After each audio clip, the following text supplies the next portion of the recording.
second invité, Gilles Brelands, professeur en ingénierie moléculaire à l'ULB. Bonjour. Bonjour. Bonsoir. Vous aussi, donc, vous faites partie de cette collaboration entre la Fédération Wallonie-Bruxelles et le Québec. Alors, d'abord, un petit mot de vous, jeune. Vous étiez déjà un scientifique en culotte courte ou c'est venu au fur et à mesure? Non, vraiment, ma décision de poursuivre un parcours académique est venue durant mon mémoire.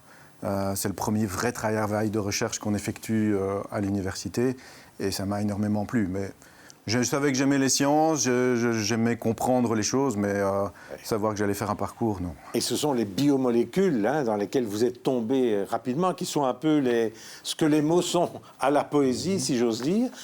Votre thèse, interaction entre les molécules. Et puis, à ce projet au Québec, comment ce projet québécois est venu?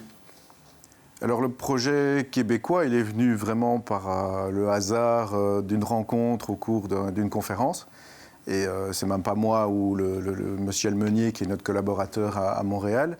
C'est deux chercheurs, un de mes doctorants qui était à une conférence à Québec, qui présentait sa recherche sur des nanomatériaux d'argent que nous fonctionnalisons à l'aide d'une technologie qui a été mise au point à l'ULB en collaboration avec le professeur Yvan Jabin et qui permet d'avoir des nanoparticules extrêmement stables. Oui. Et il présentait son poster juste en face de l'étudiante de Michel Meunier qui, elle, présentait son travail sur l'immunoplasmonique, qui voulait pouvoir utiliser des particules d'argent, mais qui avait des problèmes parce qu'ils n'arrivaient pas à les fonctionnaliser. Et donc, ces deux chercheurs se sont parlé. Brian est revenu en Belgique en me disant je pense qu'on peut avoir une collaboration intéressante, on va résoudre leurs problèmes. Et il est parti à Québec. En 3 semaines, ils ont effectivement résolu les problèmes. En 3 semaines? En 3 semaines. Ça, c'est la recherche la plus rapide dans l'histoire de l'humanité. On était vraiment extrêmement ravis de voir la rapidité avec laquelle les choses ont évolué. Et c'était la base du projet qui a été proposé ici. Donc, ce sont les fameuses particules, j'avoue, je ne les connaissais pas, plasmodiques, qui sont finalement de minuscules fragments de métal, souvent d'ailleurs d'or, d'argent ou d'aluminium, qui dansent avec la lumière, si je veux faire une image. Qui interagissent de manière très intéressante. Je vous reprends sur l'aluminium, mais parce que des collègues vont regarder. Alors, si me disent on retire l'aluminium. On retire l'aluminium. Alors, quel a été l'ADN de cette recherche par rapport à ça? Et par rapport au cancer? Alors, c'est vraiment l'idée de pouvoir faciliter le diagnostic, aider les thérapeutes à vraiment identifier le type de cancer, ici un cancer du poumon, auquel le patient, qu'a le patient, et pouvoir ajuster le traitement en fonction. Et pour ça, ils doivent pouvoir identifier en fait la présence de certains récepteurs, de certains marqueurs de ces cancers sur les cellules. Et donc l'idée de mon collègue à Québec, c'est de venir utiliser des nanostructures plasmoniques, fonctionnalisées avec des anticorps qui vont se lier à ces cellules cancéreuses et à l'aide d'un outil d'illumination et de détection par un microscope, on peut identifier la présence de ces nanoparticules individuelles. Et donc la nécessité, c'était de disposer de nanostructures plasmoniques de différentes tailles, de différentes formes, pour qu'elles diffusent la lumière à différentes longueurs d'onde et donc qu'elles aient différentes couleurs et de pouvoir les fonctionnaliser à l'aide d'anticorps. Est-ce que c'est parce que plusieurs marqueurs peuvent être détectés en même temps? Alors là, c'est vraiment l'objectif du projet, puisqu'on a déjà des résultats. On a effectué des travaux avec mon collègue Michel Meunier et Yvan Jabin, et on a déjà pu démontrer l'intérêt de la technique. Ça, c'est fait. Mais maintenant, l'idée, c'est de pouvoir effectivement identifier la présence de plusieurs marqueurs en même temps pour pouvoir distinguer les cellules tumorales des cellules immunitaires qui peuvent aussi présenter ces marqueurs. Et donc, on a besoin de pouvoir identifier plusieurs marqueurs tumoraux et donc on a besoin de plusieurs types de nanoparticules pour effectuer cette recherche. Et donc ça, c'est un peu révolutionnaire pour avoir un diagnostic le plus efficace possible. Voilà, donc c'est vraiment l'objectif. Il y a aussi des médecins qui sont associés au projet. Et donc, vraiment, l'objectif, c'est en fin de projet, pour dire, voilà, on aide le clinicien à identifier le bon traitement pour le bon cancer. Parce que ces fameuses particules, elles fonctionnent déjà dans de bêtes tests, comme par exemple le fameux test Covid que tout le monde a utilisé il y a quelques années. Là, vos particules, c'est grâce à ces particules qu'on voyait Tout à ou non fait. la Donc, petite barre la mauve. petite bande rouge que vous voyez sur le test Covid Oui.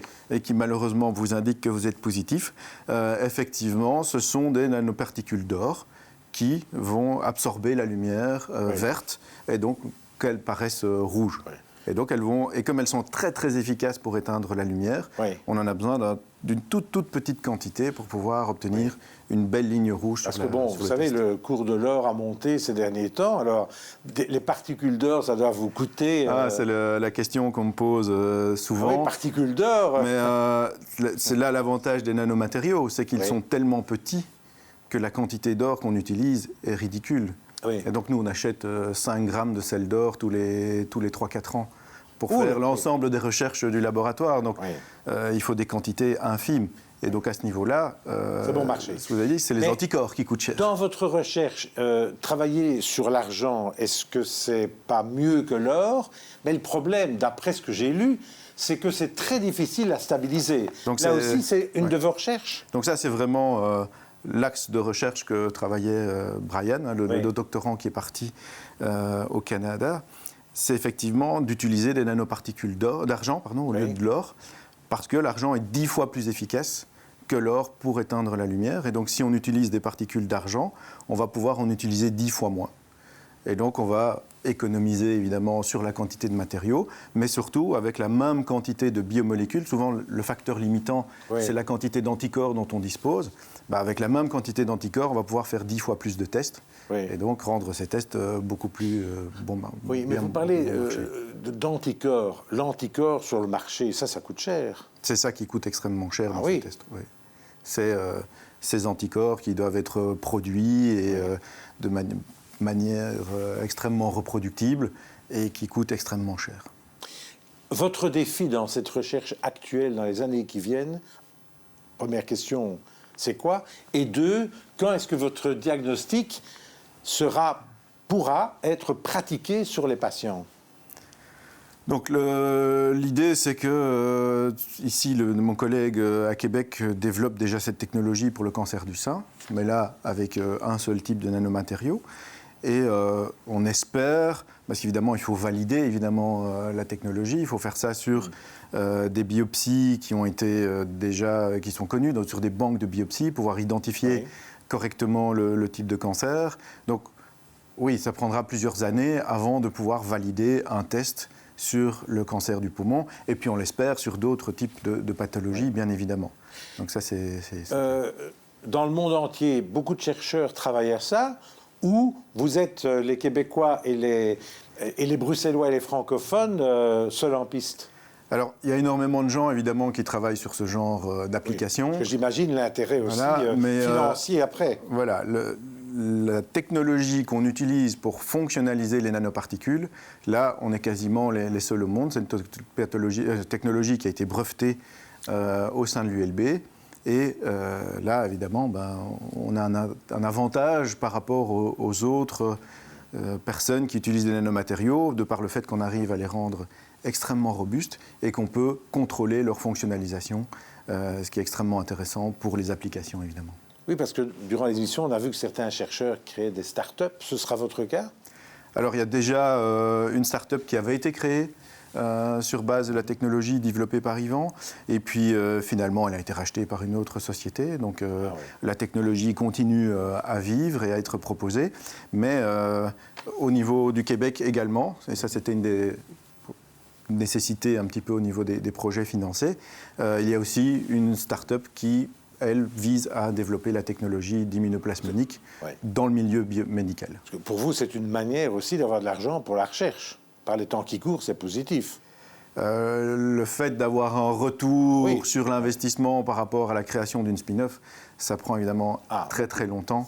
Et bien souvent, ça ne fonctionne pas très bien. Alors, on parle beaucoup de nanoparticules, mais moi, souvenance, dans un produit solaire qui était en vente, c'était marqué « pas de nanoparticules », comme si c'était finalement quelque chose qui n'est pas très bon. C'est vrai qu'à l'heure actuelle, Ils ont mauvaise réputation. un rejet Oui. de la part du public des nanomatériaux, Oui. comparé à une vingtaine d'années où il y avait un Oui. engouement énorme des nanomatériaux. Mais je pense qu'on les a un petit peu trop vite ostracisés.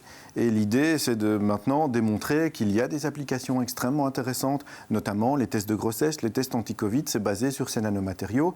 Et personne ne le sait, mais personne ne les remet en cause ou n'imagine un problème sanitaire lié à leur utilisation. Certains qui disent que ça peut endommager l'ADN, ça provoque un stress oxydatif aussi.